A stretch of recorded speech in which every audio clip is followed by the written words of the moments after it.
좋은 뉴스가 쌓인다. 뉴스테이블.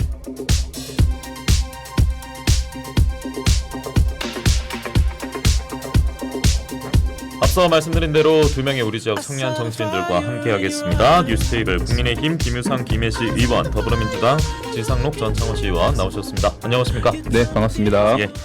자, 더불어민주당 이재명 대표는 지금 안녕한 상황이 아닙니다. 어제 단식 19일째였고 결국 병원으로 이송이 됐고요. 어제로 돌아가서 타임라인을 정리해드리면 오전 7시쯤에 건강이 악화돼서 결국 병원으로 이송이 됐는데, 자, 여기서 2시간 정도 지나고 검찰이 구속영장을 청구를 했어요. 그리고 윤석열 대통령은 지금 미국에 있습니다. 유엔 총회 참석차 미국에 방문했고 뉴욕에 있는데, 이 뉴욕에서 오늘 오전 윤석열 대통령이 이 대표에 대한 체포동의 요구서 제가를 했습니다. 그리고 이어서 법무부 체포동의안 국회 접수까지 진행이 된 상황이고요. 현재까지의 상황 저희가 오늘 나눌 이야기가 많다 보니까 간략하게 총평부터 듣도록 하겠습니다. 먼저 김유성 의원 듣겠습니다. 예, 일단 저는 그 윤석열 대통령이 이제 체포동의안에 이제 제가를 한 거에 대해서는 예. 뭐 좀 나름대로 적절한 조치였다. 저는 그렇게 생각을 하고 있습니다. 타이밍 역시 그렇습니까? 예. 사실 이제 왜냐하면 저는 이제 이재명 대표가 월요일쯤에 단식을 중단하고 이제 병원에 갈 것이다. 사실 뭐 이렇게 좀 예측을 좀 하고 있었거든요. 월요일쯤 되면 단식 접을 것이다. 예. 왜냐하면은 검찰이 이제 영장을 청구해야 되는 시점이 사실 있지 않습니까? 그러면은 이제 검찰이 영장을 이제 청구하고 나면 이제 국회 본회의에 가가지고 이제 보고를 해야 돼요. 그 날짜가 이제 18일 사실밖에 없거든요. 왜냐하면은 21일이 있고 본회의 있고. 본회의가 있고 25일이 또 본회의가 있을지 없을지 사실 몰라요. 그거는 모르는 겁니다. 예, 그렇죠. 이제 25일은 아마 안 될 가망성이 높다. 이제 이렇게 봤을 때는 만약에 이게 18일 날 안 되고 21일 날 했을 때 본회의가 없잖아요. 그러면 다음 10월로 넘어가야 되는데 10월은 또 국정감사 기간이 이렇게 있다 보니까 사실은 그때는 이제 체포동의안 보고를 하더라도 표결할 수가 사실 없거든요. 그런 입장에서 봤을 때는 뭐 11월, 12월까지 넘어갔다 이러면은 사실은 그 단식을 계속 무기한 할 수는 없지 않습니까? 그런 입장에서 봤을 때 저는 결국 18일이 병원에 갈 타이밍이 아니었나 이렇게 좀 말씀을 좀 드리고 싶습니다. 단식의 기간도 어느 정도 이제 3주 가까이 돼 가기 때문에 오히려 그때가 영장 청구 적기였다. 자, 지상록 의원 듣겠습니다. 저는 그 단식 기간을 예측하는 것 자체가 조금 말이 안 맞다 생각이 들고요. 이렇게 여러 가지 단계별로 나누고 있다는 것이 너무 체포동의안 한 것 자체가 정치적이라는 말씀을 좀 드리고 싶고, 그리고 일단 윤석열 대통령이 미국에 가 있는 중에도 바로 체포동의안 제가를 했거든요. 저는 이런 내용을 보면서 폭우로 우리나라 국민들이 죽어갈 때는 어쩔 수 없다는 대통령이 이런 일에 참 빨리도 대응한다. 저는 그렇게 말씀드리고 싶고요. 그리고 옛날 말에 원수의 장례식장도 간다라는 그런 말이 있거든요. 이재명 대통령이 이재명 대표가 윤석열 대통령의 부친상에 갔듯이. 그런데 지금 불난집에 부채질을 하는 것도 아니고 야당 대표가 입원한 상황에서 대표가 도망을 가는 것도 아닌데 굳이 본인은 외국에 나가버리고 체포동의안을 제가 한다. 저는 이 상황 자체가 너무 비겁하다고 생각합니다. 정부 여당 인사도 그 전에 그 단식 농성장 실제로 방문한 적도 없었죠. 네네. 김기현 대표 전화 정도 있었고요. 근데 이제 사실 제가 봤을 때는 이게 단식 자체가 이전에 좀 단식 투쟁들하고는 좀 많이 좀 결이 다르거든요. 어떤 게 다릅니까? 그러니까 이제 보통 이제 특정 사안에 대해 가지고 뭔가 좀 강력하게 뭐 이렇게 해가지고 반대하는 거라든지 이런 단식을 하게 되는데, 실제로 이번에 이제 이재명 대표의 단식은 뭐 국정 전반에 대해서 이렇게 그냥 두루뭉술하게 좀 이렇게 담았거든요. 명확한 목표가 없었던 겁니까? 명확한 목표도 안 보이고 그 실제로 봤을 때 이제 본인이 지금 어떻게든 이제 법에 이제 심판을 좀 받아야 되는 이런 상황에 하필 이 시기에 왜 이렇게 단식 투쟁을 이렇게 모호하게 시작을 했는지 그 말씀은 사실을 왜곡하신 거고요. 이재명 대표가 처음 단식을 시작한 이유는 후쿠시마 오염수 방류 철회를 시작으로 단식을 시작한 겁니다. 근데 이 대해서 지금 단식이 모호하다라는 것은 정치인의 어떤 행위 자체를 너무 이건 비난하는 것이다. 저는 그렇게 생각이 들고요. 정말 윤석열 대통령의 행동들을 보면 좀 비상식적이다라는 생각을 한편으로 하면서도 또 어찌 보면 윤석열 대통령의 과거를 보면 이해도 갑니다. 자기 본인의 출세를 위해서 자기가 잡아 넣었던 감옥에 넣었던 사람을 또 자기의 출세를 위해서 미안하다 하면서 꺼내줬던 그런 사람들이거든요. 이런 사람들의 뭐 행동을 보면 충분히 또 한편으로는 이해도 간다. 사실 비상식을 아까 말씀을 하셔서 그런데 사실 이번에 이제 병원에 가는 이런 부분에서도 저는 약간 비상식적인 이런 내용들이 뭐 충분히 좀 보였다 이렇게 보이거든요. 왜냐면은 성모병원이 여의도랑 가까워요. 근데 가서 거기에서 치료를 받으시면 되는데 또 성모병원에서 갑자기 녹색병원으로 가셨다는 거죠. 그거에 대해서는 한 말씀이 있을 것 같은데요. 왜냐면 녹색병원 간 것도 일단 여당 쪽에서는 네. 뭔가 그 야권에 좀 가까이 있는 뭐 그런 병원인데 이런 비판의 목소리도 있긴 하더라고요. 네네. 병원을 병원 가지고 그러는 게 좀 병원을 놀랍긴 옮긴 거에 했습니다. 대해서는 처음에는. 예. 저는 그 부분에 대해서는 전혀 생각한 게 없어가지고 왜냐하면 제가 좀 말씀을 드리고 예. 싶은 것이 그 녹색병원 이제 성모병원에서 이제 치료를 받으시고 만약에 뭐 목숨이 좀 위태롭거나 긴급했다 그러면은 병원에서 바로 딴 데 보낼 리가 없습니다. 그런데 일단은 그렇게 목숨이 위중하거나 이런 부분은 아니었다라고 생각을 하고요. 그래서 이제 녹색병원으로 가는 거에 대해서 이제 오케이가 됐다고 볼 수 있는데 사실 한진중공업 뭐 문제 해고할 때 보면은 뭐 노회찬 뭐 심상정 고문도 있었고 뭐 쌍용자동차의 쌍용자동차 지부장 그다음에 뭐 조계종 종단개혁할 때 그 설조 스님 그리고 세월호 진상규명했던 그 유민 아빠 있지 않습니까? 김용호 씨 이런 분들이 다 녹색병원으로 갔었거든요. 그 사실 뭐 또 임상혁 원장님도 이재명 대표와 또 직간접적인 영향도 좀 있다고 저는 생각을 하고요. 19일 동안 예. 여당 대표가 단식을 해서 그리고 이제 병원 응급실에 실려갔는데 그 문제에 대해서도 이 병원이 어떻고 저 병이 어떻고라고 말하는 것 자체가 저는 너무 이해가 가지 않는데 네. 지금 이 의원님 말씀처럼 단식이라는 것 자체를 네. 너무 폄하하는 것 같아요. 그러니까 지금 윤석열 대통령의 허락 없이 발언을 하지 못하는 그런 국민의 의원들 빼고는요. 홍준표 대표도 자기가 말했던 거 사과한다. 이재명 대표 건강을 위해서 빨리 단식 중단해야 된다. 이렇게 말했고요. 그리고 이정현 당대표도 전 당대표도 본인이 단식을 해보니 내가 장기가 괴사되고 너무 힘들더라. 통큰 정치를 위해서는 이제 그만해야 된다라는 이렇게 조언을 많이 해주셨어요. 근데 지금 국힘의 지도부들은 아무 말 한마디 못 하고 있거든요. 이 네. 상황이 너무 조금 사실 아쉽지 않나요? 사실 단식을 할 때 좀 예. 보면은 당뇨병 또 쥐병도 있으시지 않습니까? 19일 동안 했다는 것은 사실 저는 와 과연 이게 가능한 일인가 이렇게 생각을 하고 지금 어쨌든 병원에 가셔가지고 단식이라고 하시지만 사실은 링거 다 맞으시지 않습니까? 그럼 저는 이거는 단식은 아니다 이렇게 또 말씀 좀 드리고 아무것도 싶거든요. 안 먹고 안 마셔야 예, 그게 단식인 단식이지. 겁니까? 이거 링거를 맞으면 이거 링거 투혼도 아니고 이건 단식이 아니잖아요. 단식 하시는 그러면 분 중에 단식을 당연히 바라보는 시각이 물하고 완전 다른 거네요. 네네. 예. 아니요 단식을 예. 바라보는 시각이 다른 게 아니라 예. 제가 봤을 때 윤석열 대통령의 허락 없이 말할 수 있는 사람 홍준표 지사라든지 김성태 전 의원이라든지 이런 분들은 걱정을 해주셨어요. 단식을 해보신 분들은 한동훈 장관은요. 자해 합법 저는- 자법 이런 단어를 저는 한동훈 장관이 말하는 것에 대해서는 그 사람이 그런 말을 할 자격이 있나 저는 그런 생각이 듭니다. 본인의 기준이 없는 사람이에요. 예. 국회에서 김건희 여사라든지 윤석열 대통령 장모 이야기를 하면 법무부 장관이 특정한 인물에 대해서 수사 여부를 말하는 것은 바람직하지 않다 해놓고 왜 자기는 맨날 이재명 거립니까? 자기가 뱉은 말을 자기 지켜야죠.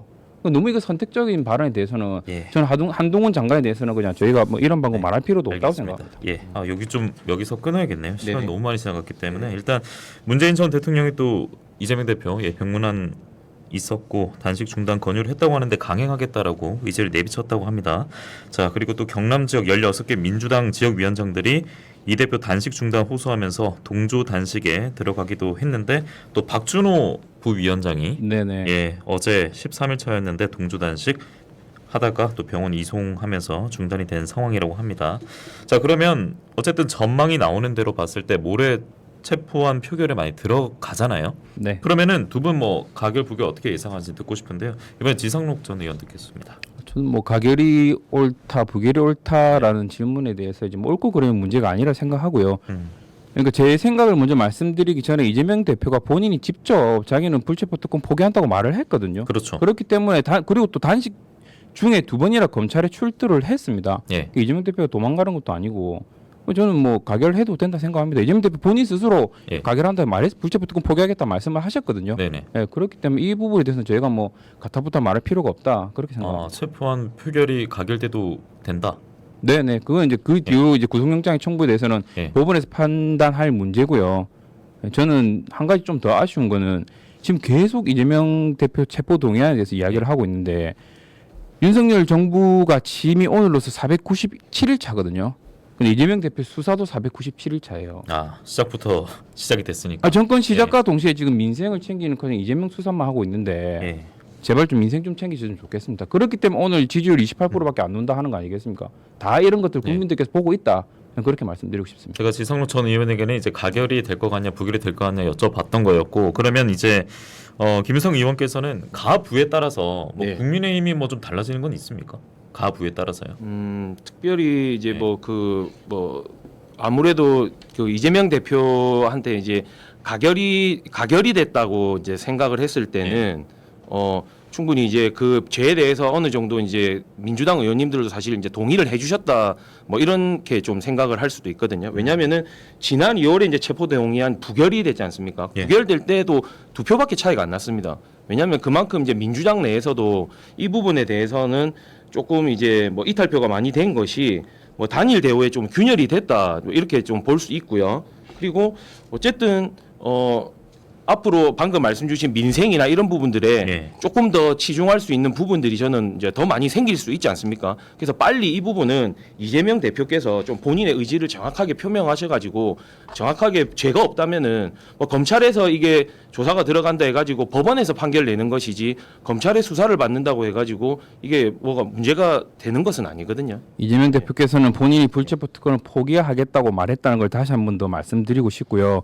그리고 요즘 지금 국민의힘 윤석열 대통령의 지지율이 28%밖에 안 나오거든요. 예. 이거는 민주당 지지율, 국민의힘 지지율 빼고 중도층 40%에서도요. 어떤 반응이 나오냐면 2년 동안 400번을 압수수색하면서 탈탈 털었는데도 안 나온다. 야, 이 정도면 이재명이 대단한 거다. 아니면 검찰이 무능하다. 요즘 이런 여론이 있습니다. 그만큼 이재명 불체포 방탄거리는 거 이제 큰 의미가 없어졌다. 저는 그렇게 생각이 들고요.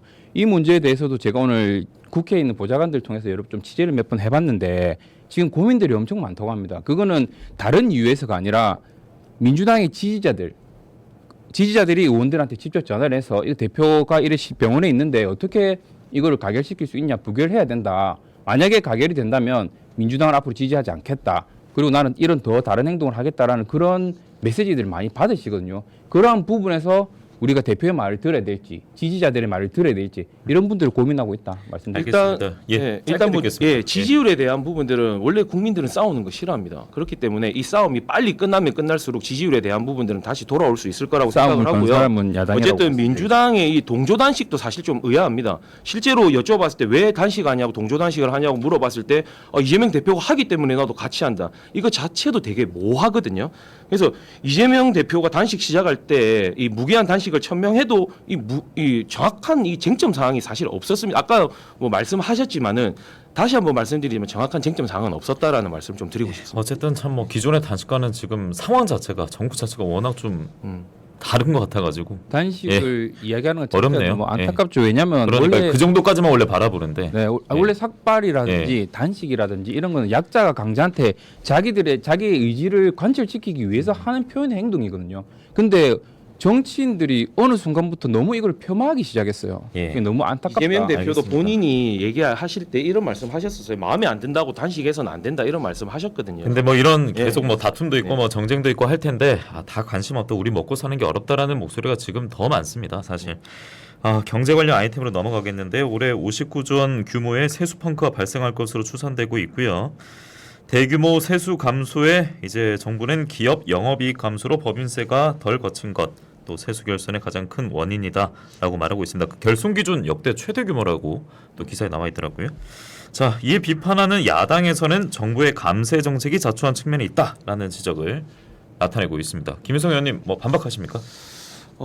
일단 뭐 그런 건 아니고요. 예. 뭐 일단은 저는 뭐 예를 들어서 그런 지적의 차원도 사실 있고 저도 사실은 이제 세수축의 운영 방식은 좀 개선돼야 된다고 사실 생각을 하고 있습니다. 그러면요 앞서 이제 예. 기획재정부는 뭐 이런 상황 속에서 세수 부족은 영향이 제한적일 것이다라고 했던데 네. 안심해도 되는 겁니까? 뭐든지 이제 부족할 때는 뭐 너무 많이 남아도 안 좋지만은 예. 부족할 때는 뭐 안심하는 것이 아니라 예. 오히려 이런 부분들을 조금 더 면밀히 살펴가지고 뭐 문제가 없도록 하는 것이 뭐 기획재정부의 또 역할과 정부의 역할이지 않겠나 예. 이런 말씀을 좀 드리고 싶고요. 어쨌든 지금 세수가 조금 이제 지금은 좀 이제 부족한 부분들은 이제 어떻게 메울 것인지에 대해서 충분히 조금 생각을 좀 해야 되는 부분이 아닌가. 그런데 그렇게 이게 생각하고 세수 펑크가 전체 부족분 네. 38%인데 23조 원이라고 하는데요. 이거 어떻게 메울 방도가 있을까요? 아니요, 전체 부족뿐이 아니라 이제 세수 부족이 총 59조가 부족하고요. 예예. 그리고 그리고 경남에서요. 경남에서 예. 일단 경남에서는 다음 문제 제가 말씀드리고 전체적으로 말씀드리면 예. 59조가 부족한데 세수가 어디에서부터 빵꾸 났는가 그게 제일 중요한 것 같습니다. 그걸 한번 체크해 보는 게 중요한데 법인세에서 29조가 부족하거든요. 예. 예, 그게 제일 큰 문제다. 법인세 결국은 부자감세라고 이어지는 건데 우리나라에서 근로소득세를 내는 사람들이 80%군요. 예. 나머지 10% 정도가 법인세를 냅니다. 소위 말하면 상류층이 내는 거거든요. 이 상류층에 대해서 걷는 세금 부자감세를 해주니까 29조가 부족해진 것이다. 그리고 80%가 국민들 대부분 80%가 내는 근로소득세는 오히려 1천억 원 증가했다. 그러니까 세수가 어느 부분에서 부족해졌고 이것을 어떻게 국가가 운영을 잘못했기 때문에 펑크가 났다는 것을 지적해 보는 게 더 좀 중요한 요점이 아닌가 생각이 됩니다. 그리고 앞서 제가 뭐 지자체 얘기로 이제 넘어왔었는데 전체적으로 말고요. 그게 이제 시간이 벌써 1분도 남지 않아서 넘어왔던 거였거든요. 뭐 경남은 어떻게 해야 됩니까? 경남 보니까 지금 올해와 내년까지 도만 보더라도 8천억 원 이상 줄어들고 경남교육청은 내년까지 1조 1천억 원 세수 감소가 예상되고 있다고 합니다. 두 분 말씀을 지금 30초 정도 듣고 마무리해야겠는데요. 네. 예, 김윤석 의원 먼저 듣겠습니다. 일단 정부에서 이제 지자체하고 좀 논의를 해가지고 예. 정말 이제 필요한 지출은 저희가 이제 또 그 통합재정 안정화 기금이라고 있거든요. 예. 그 34조 원의 이제 규모가 되는데 거기에서 조금 우리 지자체에 꼭 필요한 사업이 무엇인지 그렇게 예산을 좀 쓸 수 있는 예. 이런 고민하는 계기가 좀 되었으면 좋겠다. 예. 이렇게 말씀 좀 드리고 싶습니다. 네, 진상로 의원 듣겠습니다. 저는 뭐 지방 분권과 그리고 인구 소멸, 지역 소멸을 해결해야 하는 이 시점에서 이제 지방의 예산이 많이 삭감되는 부분 아주 큰 일이다 예. 그렇게 생각합니다. 알겠습니다. 오늘도 너무나 시간이 부족했기 때문에 앞서 여러 가지 좀 부족한 지자체가 감당할 파도가 무섭다는 의미에서 23조 얘기를 했는데 제가 경남이라고 해서 깜짝 놀라셨겠네요. 다음 주에 이제 뭐 여러 가지 또 결과가 나올 테니까 그때 또 이야기 나눠보도록 하겠습니다. 세포동의안 또 결과도 궁금해집니다. 미리 다음 주에 인사드리겠습니다. 김유상, 김혜시 의원, 지상무선 창원시 의원이었습니다. 고맙습니다.